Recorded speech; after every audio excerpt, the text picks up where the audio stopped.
Hello guys, আজকে আমি বানাবো ধাবা স্টাইলে তড়কা। তার জন্য কতটা তড়কা ডাল নিয়েছি, কুকার বসিয়ে দিয়েছি। কুকারের মধ্যে সর্ষের তেল দিয়ে দিয়েছি। সর্ষের তেলটা গরম হয়ে গেলে তড়কার ডালটা ওর মধ্যে দিয়ে দেবো। তেলটা গরম হয়ে গেছে, আমি ওর মধ্যে তড়কার ডালগুলো সব দিয়ে দেবো। তড়কার ডালগুলো দিয়ে এই যে এবার আমি ডালটার মধ্যে নুন দেবো, হলুদ গুঁড়ো দেব, কাশ্মীরি লঙ্কার গুঁড়ো দেব, আর এখানে আদা রসুন বাটাটা দেব। কাঁচা লঙ্কাও একটা দিয়েছি। দিয়ে এবার এটাকে কষাবো। দেখো ডালটা কষানো হয়ে গেছে। এবার আমি এর মধ্যে একটু গরম জল দিয়ে দেবো।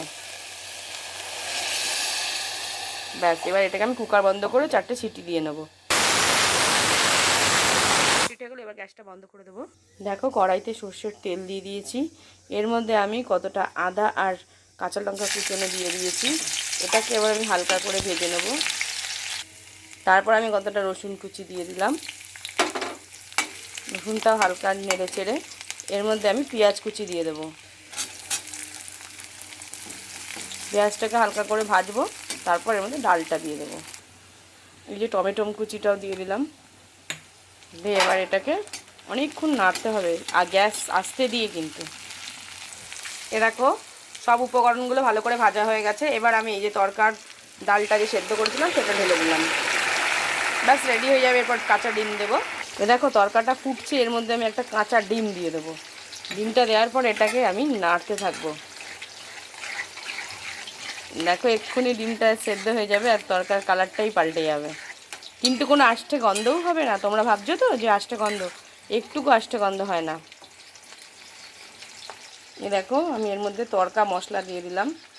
তড়কা মশলাটা দিয়ে নামাবো। আর নামানোর আগে একটুখানি ধনেপাতা ছড়িয়ে দেবো, তাহলেই আমার তড়কা রেডি হয়ে যাবে। আমার তড়কা রেডি হয়ে গেছে। আমি এর উপর দিয়ে একটু ধনেপাতা ছড়িয়ে দিলাম, তাহলেই আমার হয়ে যাবে রেডি। ভিডিওটা আমি এখানেই শেষ করলাম আজকের মতন। আগামীকাল অন্য কোনো রেসিপি নিয়ে আসবো। তো ভালো থাকবেন, সুস্থ থাকবেন, আর আমার চ্যানেলটা সাবস্ক্রাইব করে দেবেন। আর যারা ফেসবুক পেজ থেকে দেখছেন তারা ফলো করে দেবেন। এটা আমার অনুরোধ রইল। তাহলে নিত্য নতুন ভিডিও আপডেট পেয়ে যাবেন।